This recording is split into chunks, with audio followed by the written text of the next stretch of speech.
On the very last day of creation, after God had created the entire world, the planets, the stars, the moons, the sun, earth, fish, birds in the sky, animals in the forest, after everything was complete, then God created man.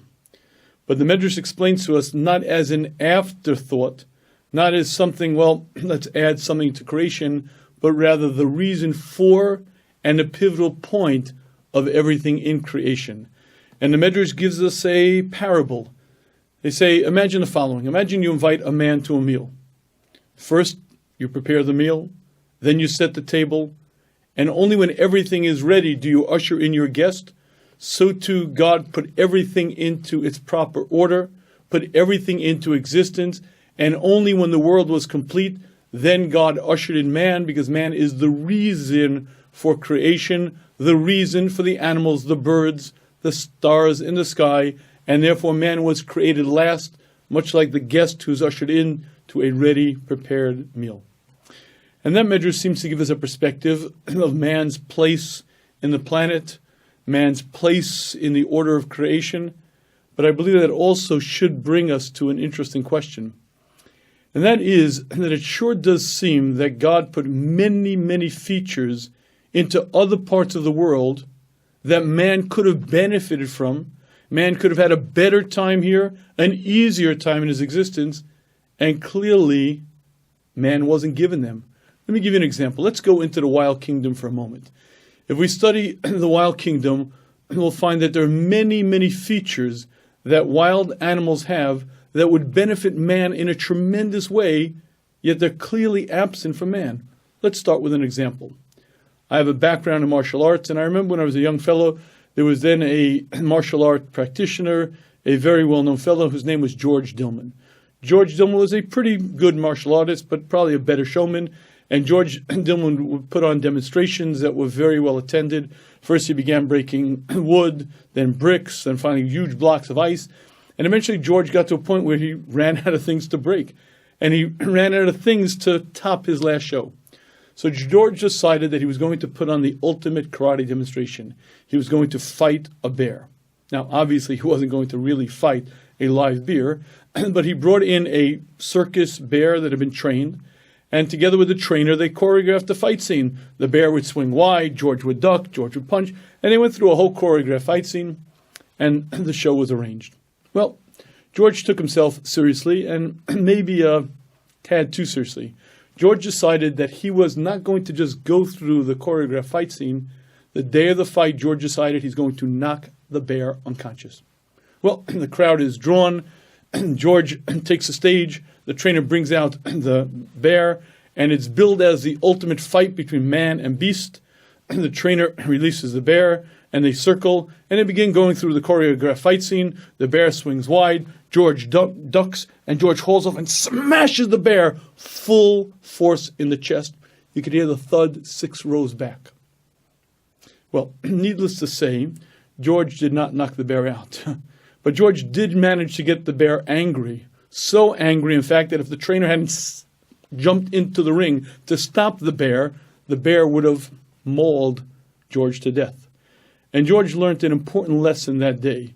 You could be a high-ranking martial artist with 20 years of combat experience, but you can't fight a bear. A bear weighs 600 pounds, solid muscle, and man against beast, it just doesn't work. So here's the question. God created the bear with tremendous strengths. Why didn't God put man into just such a body? And why didn't God put me into a body that's huge, powerful, vigorous, so I wouldn't smash my shin, I wouldn't hurt my elbow?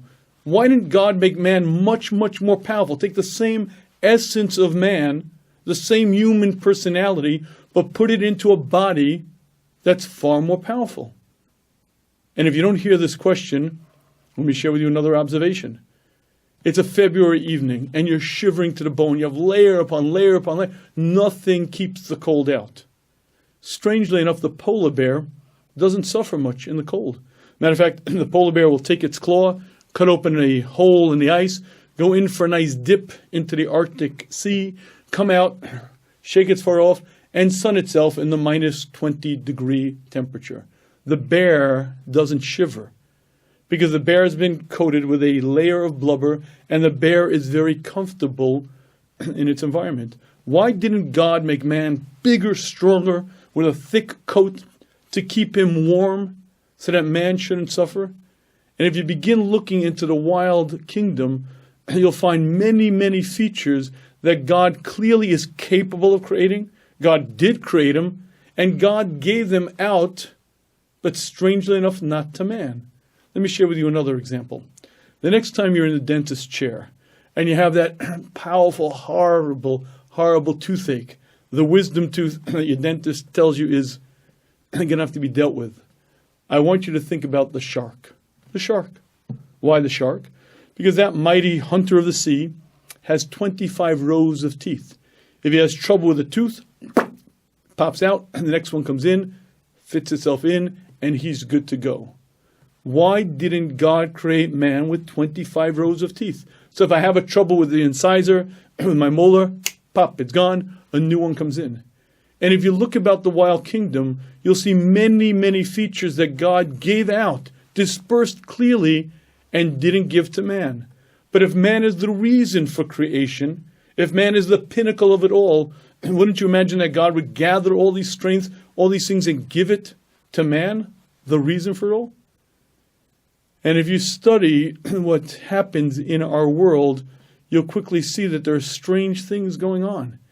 In the world that we live in, there are things known as diseases, illnesses, a stupefying immune system in man, but gaping holes that allow bacteria, viruses, diseases in. So here's an interesting observation. Michael Zaslow, a biochemist with the National Institute of Health, made a very interesting discovery. You see, he was working with the African clawed frog. He was in the jungle in these murky, disease-infected, bacteria-infested ponds. And while he was experimenting with the African clawed frog, he made an amazing discovery. The scientists would do various dissections. They cut off parts of the body, parts of legs often, and no matter what they did to these frogs, they put them back into the murky, bacteria-filled water, and the frogs never got diseased. They never succumbed to illnesses. And what Michael Zaslow discovered was that the African clawed frog has an immune system that produces an amazing substance. It secretes this white substance that kills every known form of bacteria. Being a Jewish fellow and a bit of an entrepreneur, he decided to patent it and to use it. But here's the point. God clearly is capable of stopping disease. He gave an immune system to the little African clawed frog that prevents all known types of illnesses from getting to it. Wouldn't man have benefited tremendously from that? Before the discovery of penicillin, probably the greatest killer of man was exactly that, bacteria. And certainly viruses and certainly diseases. But if God is wise enough to create an immune system in the African clawed frog, a secretion that kills every known bacteria, why didn't God put that into man? And if you begin thinking about things, you'll begin to discover that there are certain things that man is lacking, and it almost looks like it's by design. Let me share with you another example. Science now tells us that much of our moods are directly affected by the neurotransmitters in our brain, the levels of serotonin, dopamine, adrenaline. And you could affect that in various ways. Obviously, medications will affect your moods, but even simple things like exercise. Good, strong, vigorous exercise will bring a certain change in the neurochemistry. Runners know it as runner's high. After about 45 minutes of vigorous running, the body starts responding, and either then or shortly thereafter, the athlete experiences a mild sense of euphoria, or just a sense of, wow. Now here's the observation. What is happening in that athlete? The body is secreting certain chemicals. The thalamus, that part of the brain that's receptive to them, receives it, sends back the message of, ah. So why didn't God just make the thalamus more receptive, make the glands that secrete these chemicals more productive, and man could be happy all day long? Imagine the following. Imagine that I had a bit more of an active secretion gland. In the morning I get up, I stretch my arms, and a dose of the neurotransmitters come across me. Whoa! I take my first drink of orange juice. Woo! Another mild wave of euphoria comes over me. Clearly, God has the capacity to create this. Why didn't He give it to man? Why didn't He place in man a much different state of neurotransmitters so that man can be happy, blissful all day long? And when you begin studying the way that God did create man, you should ask many, many questions. Why did God put so many features in the world and not give them to man? And why are there many features in man that does man no good whatsoever? And let's focus on one particular one because it may be more obvious than others.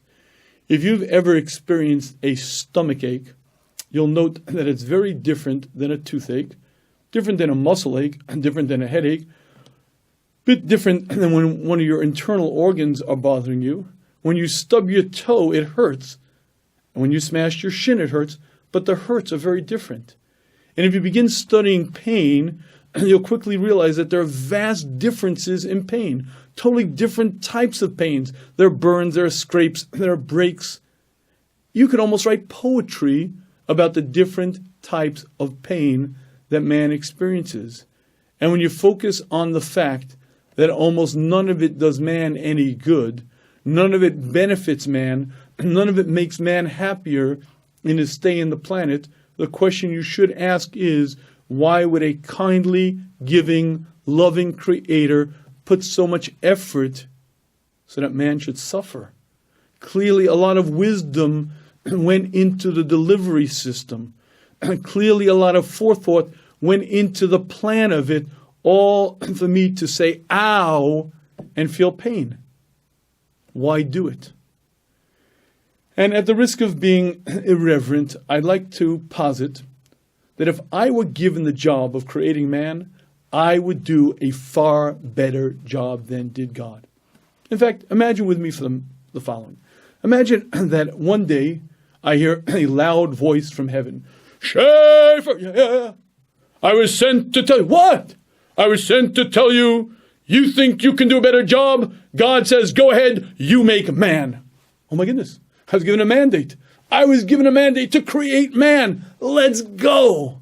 I would search the wild kingdom and take all of the strengths. My man would be as powerful as a bear, an immune system like the African clawed frog. My man would be able to go for weeks like the camel without water. He'd be as energetic as an ant, perfect hearing like the bat.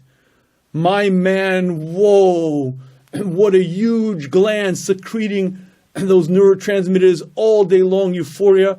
I would make a superman, a man who wouldn't get diseased, a man who wouldn't get tired, a man who wouldn't get fatigued. But not just that. What about anger? Not in my man. Anger hasn't benefited mankind at all. Get that part out. What about arrogance, conceit? Not in my man. No way. It hasn't helped mankind at all. Jealousy? Gone. Greed? Forget about it. Laziness? I would make man in a very different way than God did. And my man would be happy as a lark, with energy, with strength, with power, health, robust vitality. I would make a superman. So here's the question. If God created all of those features, clearly God is capable of putting them into man. And the question that begs being asked is, why did God create man as God created him?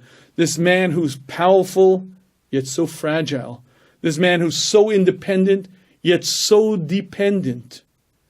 Why did God create man in the form and the fashion that he did? And if in fact we understand that everything in creation was put there for man's good, and we understand that God wants mankind's benefit, the question we have to ask is, what does God intend? Why did he do it?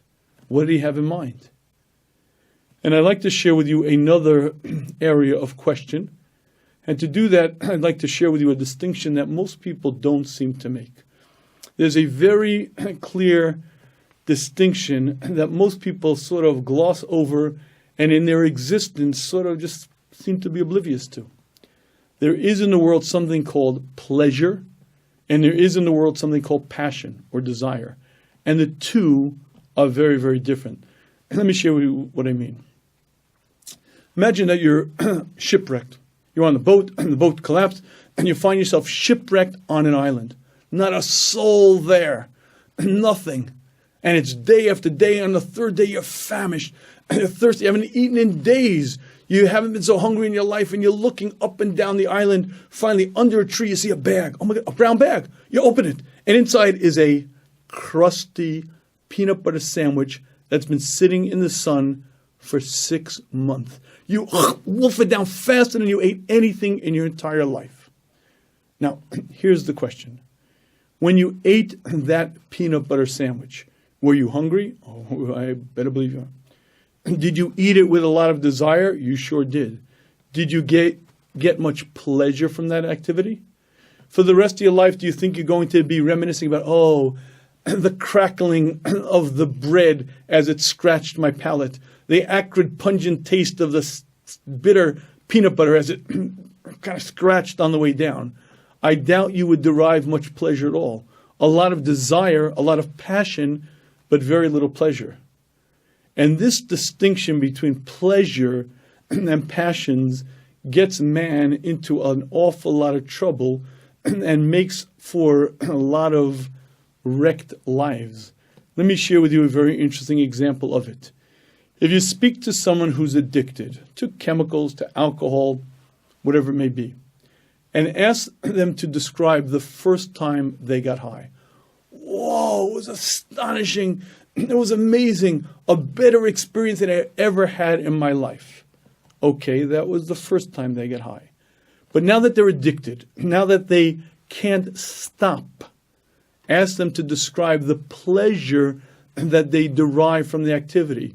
Most of the time, if you'll ask an alcoholic, ask a drug addict how much pleasure they get, the answer is very little. In fact, it's much more like a state of disaster. I desperately crave it. I desperately need it. But not only don't I want it, I don't even enjoy it anymore. I need another drink, and I know that another drink might mean the end of my life, and I can't say no. When you hear people describe themselves chained to the bottle, chained to the drugs, what you're listening to is a person who's suffering in an amazing manner. Not a person who's enjoying, not a person who's, wow, I'm loving it. A person who's still doing it, but doing it because they're bound and held by powerful needs and powerful desires. Very little pleasure, but a whole lot of desire. So here's the next question. Why in the world would God have created man in his very strange sort of state, where pleasure is one thing, and desire is another, and many times you could get involved in things that look pleasurable, but sure don't bring you much joy, and as a matter of fact, wreck your life. Why make man that way? It doesn't seem to make a lot of sense. And to fully understand what I'm asking here, I want to share with you one more step in this example. You ever hear the expression, the average man thinks he's smarter than the average man? So all of us know that money doesn't buy happiness. But again, because culturally we're so inundated with it, and culturally we're so swamped with that idea, let's imagine for a minute the following. Let's imagine that I get a chance to be wealthy. But I don't mean commonly wealthy, not a couple of million. I win it big. $365 million cash. I won the largest lotto in history. Wow. Now look, let's imagine for a minute, all my life, all I've wanted to do is pursue pleasure. And let's imagine that I, as many people assume, the only reason why I'm not really having as much pleasure as I could in life is because I don't have enough money. I mean, if I had more money, I'd have more pleasure, right? More money is more pleasure, more money than that. It'd be great. Well, now I've arrived.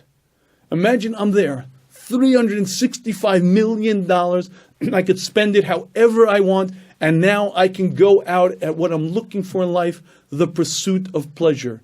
Let's imagine that I'm a hedonist. My whole focus in life is the pursuit of pleasure, and I now have the means to accomplish just that. Let's sort of pay attention to the unfolding. So what do? This is it. I made it. 365 million is great. First thing I do is I buy my private island in the Pacific. I hire my team of butlers, maids, and of course chefs. Mediterranean for the evening, French chef for the afternoon meal, Italian cuisine for the breakfast, and I set up my island exactly as I want. And I plan my first breakfast. It's going to be phenomenal. Belgian waffles with maple syrup imported from Vermont. Milk only from Hereford cows, please. And of course, topped with whipped cream in the finest manner. And I'm ready. The first morning, I sit down. The white glove maitre d' ushers me into my private dining room. The waiter pulls out the chair. I sit down. He puts it in. And the waiter brings my Belgian waffles and sets it down right in front of me. Of course, covered, because it has to come to me exactly at the temperature that it came off the griddle. Heaven forbid it should cool. And I sit down to my first bite. And imagine the fact that the chef really is quite skilled. And imagine the fact that I do bite into it, and it's delicious. It's phenomenal, better than anything I've ever tasted in my life. And I take a second bite. Wow, the flavors, the aromas, the texture, it's unbelievable. I take a third bite and a fourth bite. And suddenly I discover something very interesting. What I discover is that the sizzle is a lot better than the steak. You see, yes, the first bite was really great, and the second bite was okay, but by the third bite already, it's, well, all right, and by the fourth, I'm not even paying attention, and I make that major discovery. You ever notice when they run the ads for restaurants, they show the tss as the steak just hits the griddle? Why don't they show you the prepared steak? Because Madison Avenue well knows that the sizzle is far better than the steak. The anticipated pleasure sure does sound much better than the actual pleasure. And what I discovered that day is the first rule of pleasure. The first rule of pleasure is that every pleasure is over-promised and under-delivered. Imagine the greatest pleasure you've ever dreamt of. And the build-up, the anticipation. It's going to be great. It's going to be better than that, better. Okay, it's good, but I mean, that's what people are killing themselves. That's what it's worth getting knocked out for. And suddenly I discover the first rule of pleasure. The first rule of pleasure is the build-up is always better than the delivery, and the sizzle's better than the steak. But listen, I'm a hedonist. I'm a pleasure seeker. I'm not giving up, so I continue eating, and I order seconds even. And I tell the waiter, bring me thirds and fourths. And after 15 minutes of really gorging and really enjoying to the fullest, I suddenly make another discovery. I can't eat anymore. I'm stuffed. I mean, I ate 5 thick Belgian waffles with whipped cream, maple syrup. I'm stuffed to the gills. I cannot eat another morsel. And I make the second discovery of the rules of pleasure. And that is that every pleasure has a limit. 10 minutes, 15 minutes, 20 minutes, and then you're done, toast. You cannot eat anymore. You can't do whatever it is you're doing anymore. Every pleasure has a limit, and a time limit on the actual pleasure, if you carefully pay attention, you'll see, usually isn't that long. So if the first rule of pleasure is that every pleasure is over-promised and under-delivered, the second rule of pleasure is that every pleasure has a limit. But listen, I am not giving up.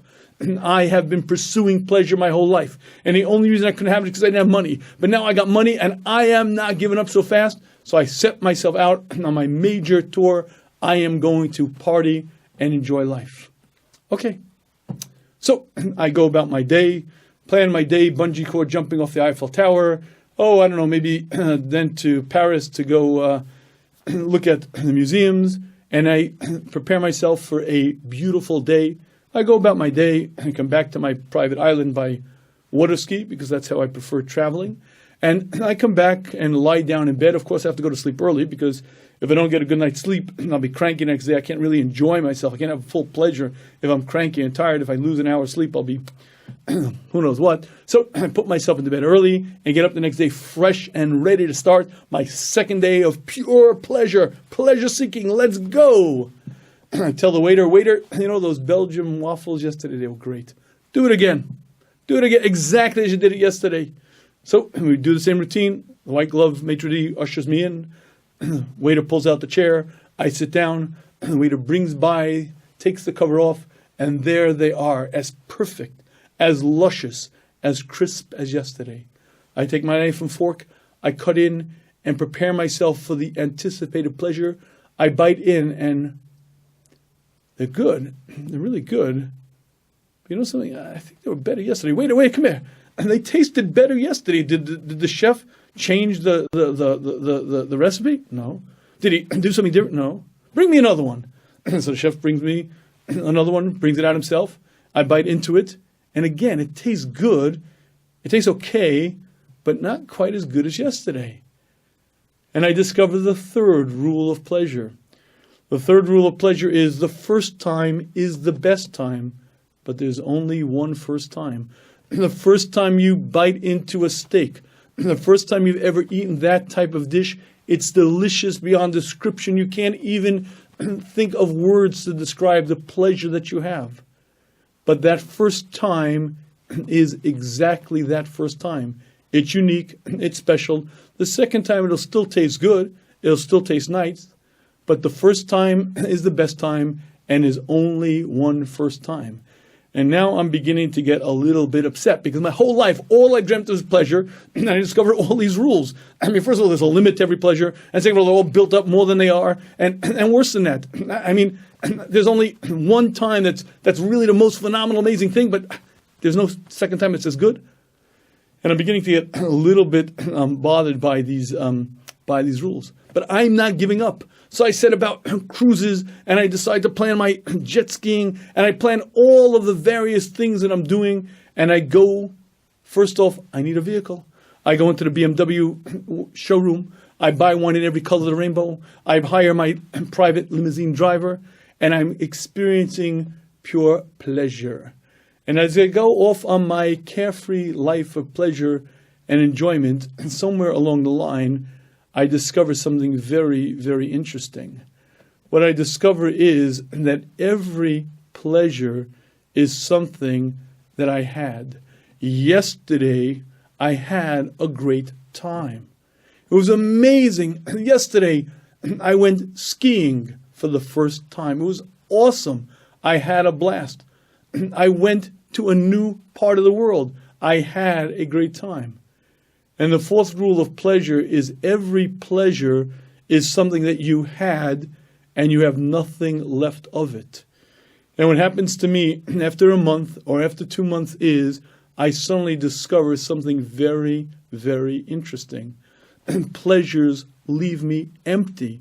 They're nice, they're fine, they're wonderful, but they leave me empty. They're things that I had but have no longer. I had a great vacation. I had a great time, but there's nothing left.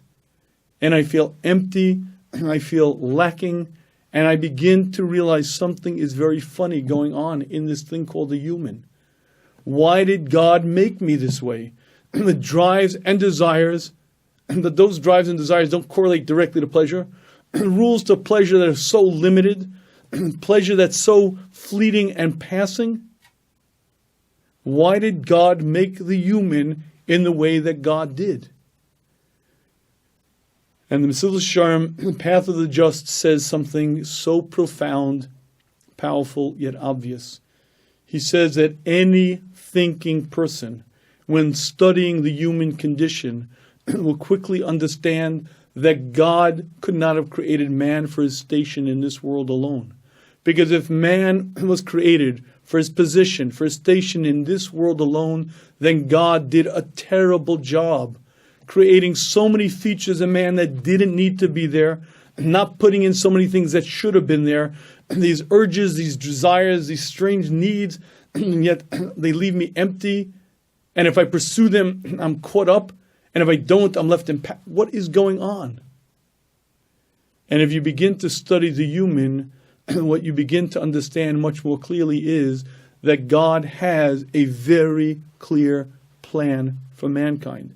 Every pleasure that God created has a purpose, and we're supposed to use them. But you see, God created us for a major reason, major purpose, and it's not to fill my belly, nor to make money, nor to write the next best novel in the world. God created me for accomplishments, for growth, to change myself. And every pleasure that a person has the opportunity to have in the world has a very real purpose. But you see, the purpose is to allow man to serve better, to allow man to accomplish more, and to give a human being a sense of relaxation, a sense of enjoyment, so that then he could go about his mission in a better way. And it's a very funny thing. When a person uses his life properly, he has a sense of calm, equilibrium, happiness, inner joy. And he enjoys this world in a much greater way. The world itself provides him a huge amount of pleasure. And I want to share with you an example that is so, maybe in our world, difficult to understand, but so obvious when you understand the human being. One of the rules in the Torah is that when a man and a woman get married, there's a concept called family purity. Family purity means that for 2 weeks out of the month, there's no physical touching. The woman is in a state of nida. Husband and wife are not allowed to touch. Not just that they're not allowed to have intercourse, not allowed to hug, not allowed to kiss. And when you explain to a young bride, a young groom, that this is the state of being, that for the rest of your married life, there'll be 2 weeks on and 2 weeks off, they look at you, what are you, crazy? That's impossible. That's horrible. And here's the question.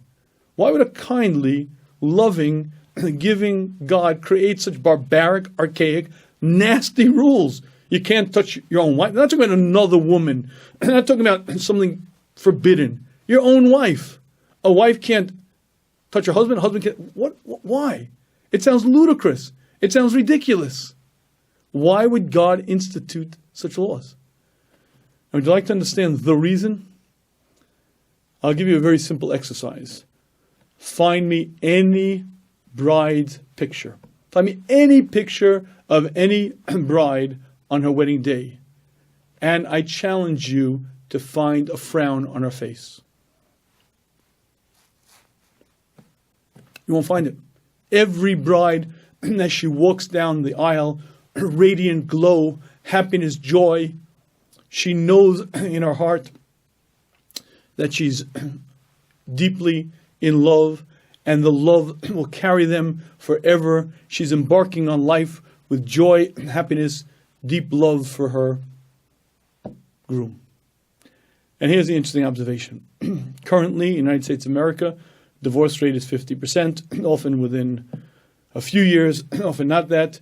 But kind of what happened? Like, why is it that they both walk down the aisle with such happiness, such joy, such anticipation, and then a couple of months later, they're pulling each other's hair out. They're almost killing each other, and they separate well before death do us part. Now, there are many factors that function in this. Some of it is simply not knowing what it means to be married, not knowing gender differences. Some of it is based on selfishness and self-centeredness. Some of it is based on emotional inabilities to really put another person's needs first. There are many, many issues. And I deal with hundreds of couples, and I'm well aware of the issues that will affect the marriage. But I'd like to share with you that, again, of the hundreds of couples that I deal with on a regular, ongoing basis, many, many times the marriage disintegrates not because they're selfish, not because they have different life goals, not because there are financial issues or mother-in-law issues or anything of the like. They just start going different ways. They just start parting directions. They just start being in different worlds. They share the same house, but not the same life. They share the same children, but they as a couple are no longer connected, no longer bonded. And I'd like to share with you that if there isn't a bond of love in your marriage is doomed. Because it is very, very rare to find a human being with such absolute purity of heart that if he doesn't love his wife or the wife doesn't love the husband, that they can live together in peace and harmony. The glue of a marriage is that love. Obviously, it's the commitment. Obviously, it's being aligned in life. But what keeps things moving is the love in the marriage. And I'd like to share with you one more observation that may not be so obvious in our time. There are different tools that God created so that a husband and a wife should be bonded together. Romantic love is built with attention, with looking into his other's needs, seeing what I can do for my wife and the wife for the husband, and spending quality time together. And that's a big part of the success of a marriage, romantic love. Appreciation is certainly a big part of a successful marriage and a love in a marriage. Respect is certainly a big part of it. But I'd like to share with you, there's another part to a successful marriage. God created a certain physical attraction of a man to a woman to a man. It's a sexual attraction that is imperative, that is vital for the success of a marriage. It helps build the bond of love. It helps build that connection. And when a husband and wife come together, there's a rejoining, a reconnecting. And let me share with you something profound. It's a Mishnah. Rebbe Meir tells us the reason why God instituted the laws of Nida. Why is it that a couple should be on 2 weeks and off 2 weeks? That once a month, a wife should come back to her husband as a bride comes to her groom. You see, when you separate for 2 weeks and there's no touching, there's no embracing, there's no hugging, obviously there's no sexual contact, there's a difference in your relationship. There's a sort of changing, a waxing and a waning.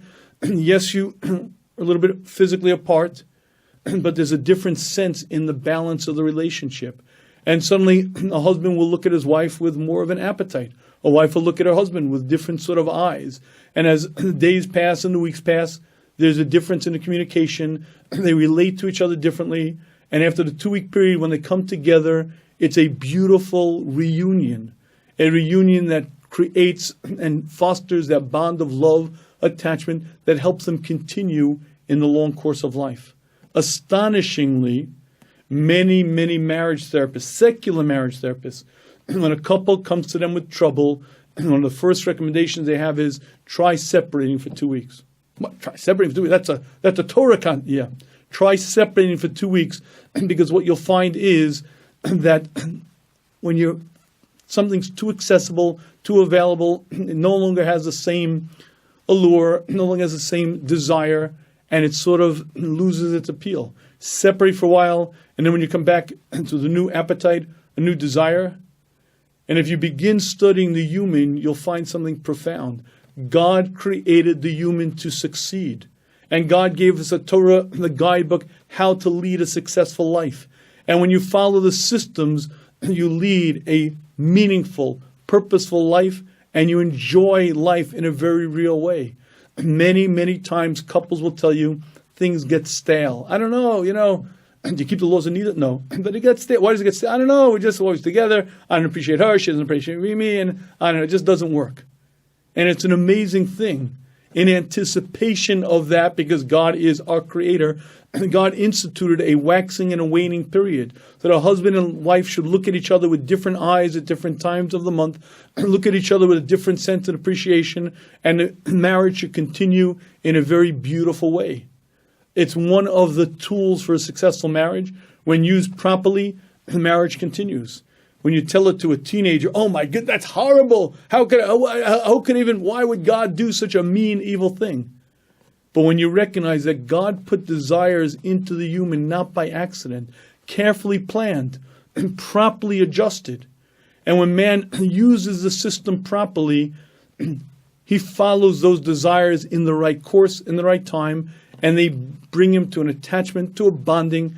Husband and wife come together, and they have eyes for each other, and they have eyes for no one else. But it requires understanding how the system works. Pleasures are there for a particular reason. Pleasures are good, and pleasures are proper. God created them because God wants us to enjoy our stay on the planet. But you have to know how to be a pleasure seeker. if you don't know the rules of pleasure and you say, let's go, and you pursue pleasure hotly, wherever you can, let's go, you become a slave, not to pleasure, a slave to passion.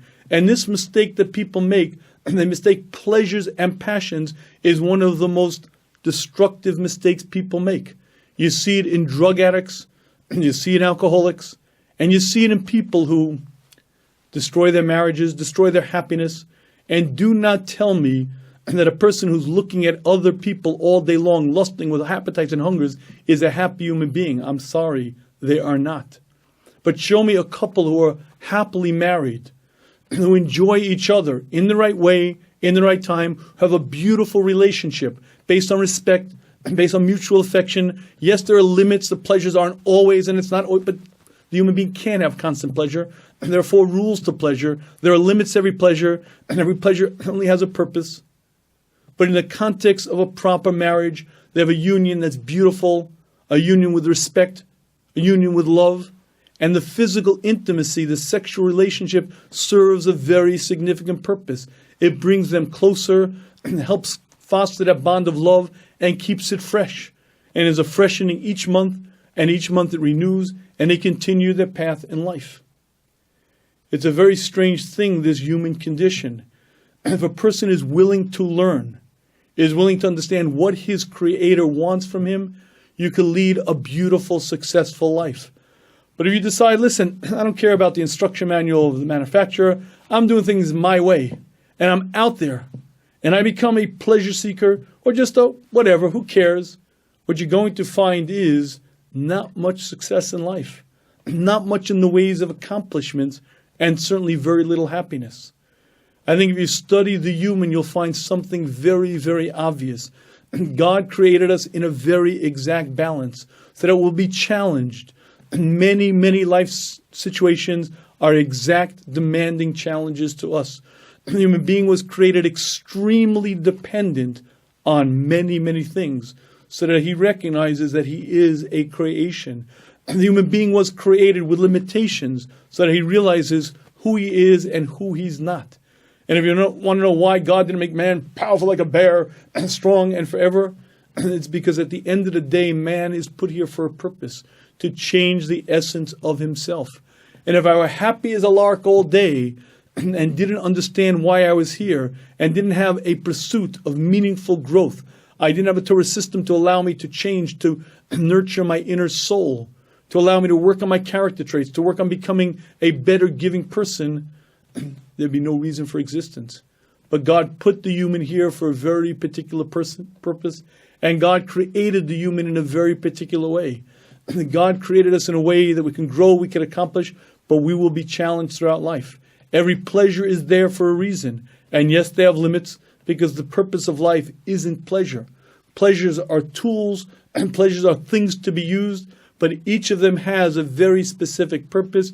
Each of them is a very specific tool. When used properly, they help the human succeed in his mission in life. When used properly, they help him do what he's here for. When abused, they destroy him, and that is the human condition. And the most strange part about it is that the person who says, I wish to pursue pleasure and nothing but pleasure, is destined to be the most unhappy person. The person who says, I will listen to my Creator's guidebook, and I understand that God is giving, kindly and loving, and I understand that God wants me to enjoy this world, but with a purpose, with a very exact way, and I'm prepared and ready to learn that way, that person accomplishes, grows, and enjoys his stay on the planet.